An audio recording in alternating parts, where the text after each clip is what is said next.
Cheers, everybody. Welcome to another episode of Bourbon and Booze, where we like to explore the wonderful world of whiskey, and today's something special. Unfortunately, we've had some kind of things go on in the past couple weeks, so Andy can't be here with us. We were going to record on our normal day, and I wasn't feeling good. You can hear I'm a little more hoarse, but we had a trip that came up unexpectedly, and so it kind of just put things into a bind. So that's why Andy's not here, and I do apologize. I'm sure he would love to be here, especially for today. But if you could just bear with us as we do this solo. I actually enjoy filming with Andy, but I also enjoy solo. Today we are going to do the 1792 foolproof. Now, we've done the 1792 a while back, and it was around here somewhere, but I'm not sure where it went. It may have gone back to Cody's house. And I don't have the episode number or the date when we did it, but it's been probably a couple years. Actually, I think it was mine, not Cody's. This is Cody's. Mine is somewhere. Oh, here it is. We have so many around.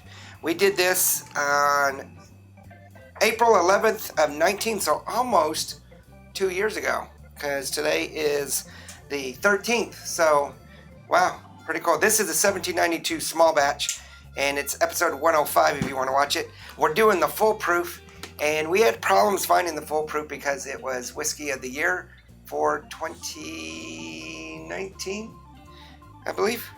And so the price is jacked up and everything, and of course it is Sazerac. So Buffalo Trace and Sazeracs tend to be quite expensive. So 1792 foolproof. It's from the Sazerac distillery. It is a Kentucky bourbon. It comes in at $44.99. So that's going to be a 1 barrel on cost. It is 62.5% or 125 proof. So that's pretty strong. And it's aged 8 years. It's a 75% corn, 15% rye, and 10% barley. So it's kind of a nice mash bill if you ask me. So it's going to be a little bit sweet, but it's got some spiciness to it. And probably a little bit of maltiness.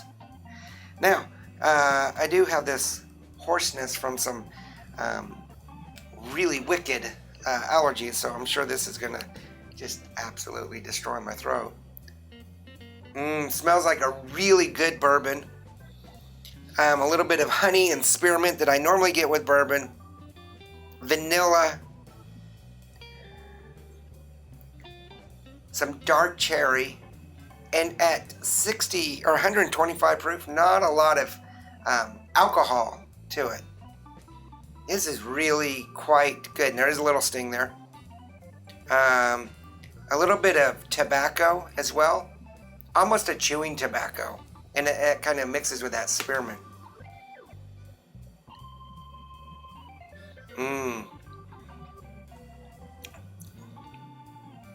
It's got some heat.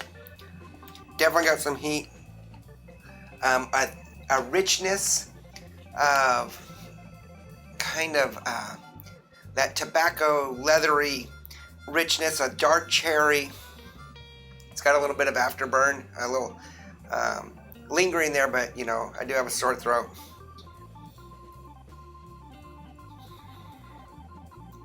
In a way, that's really good.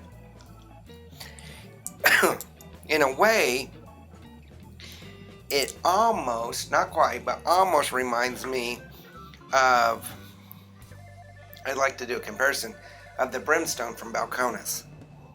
Not as much of the smokiness that Brimstone has, but that richness. Water just levels out the heat and the spiciness and makes it a little bit more palpable.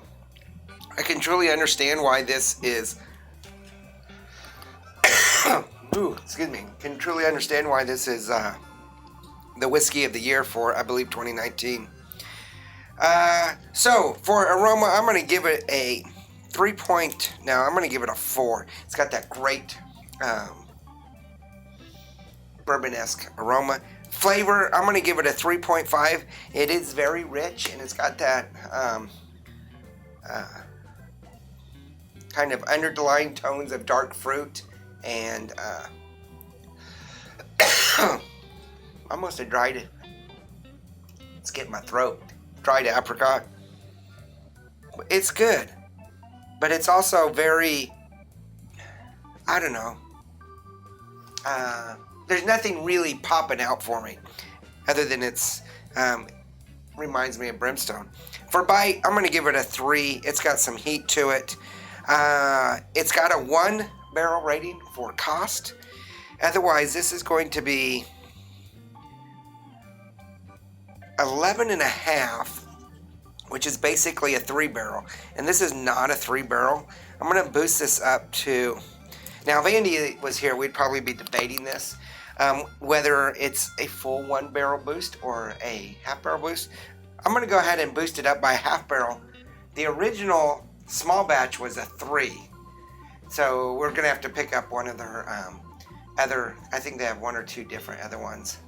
I think they have a single barrel, and then of course their normal 1792. I think they have a normal 1792. I really have no problem making this a 4. But I'm going to leave it at a 3.5, and we might revisit this once Andy's back. And then, of course, once the camera goes off, I'm sure Cody will say something on it. This is his, so I wouldn't necessarily find it behind us on the bar after today, because it'll probably go to his house. So tell us what you think about the Full Proof. Was it worth the hype of Whiskey of the Year? Am I rating it too low or too high? Tell us what you think. Make sure you hit the like and subscribe. Check out Instagram, Facebook, Twitter, and merchandise. Remember, there's no bad whiskey. There's only good whiskey and great whiskey. And this is pretty great whiskey. Cheers.